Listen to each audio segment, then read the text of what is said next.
ଝାରସୁଗୁଡ଼ା ସହରରେ ବିକଟାଳ ଶବ୍ଦ କରି ବୁଲୁଥିବା ବୁଲେଟ୍ ଗୁଡ଼ିକ ଉପରେ ପୋଲିସର କାର୍ଯ୍ୟାନୁଷ୍ଠାନ ଆରମ୍ଭ।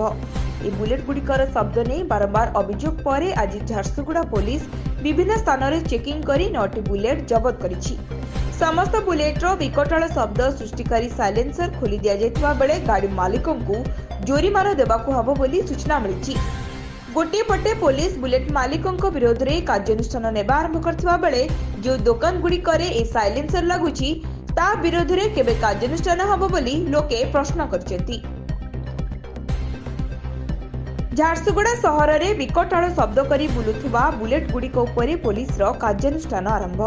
ଏହି ବୁଲେଟ୍ ଗୁଡ଼ିକର ଶବ୍ଦ ନେଇ ବାରମ୍ବାର ଅଭିଯୋଗ ପରେ ଆଜି ଝାରସୁଗୁଡ଼ା ପୋଲିସ ବିଭିନ୍ନ ସ୍ଥାନରେ ଚେକିଂ କରି 9ଟି ବୁଲେଟ୍ ଜବତ କରିଛି।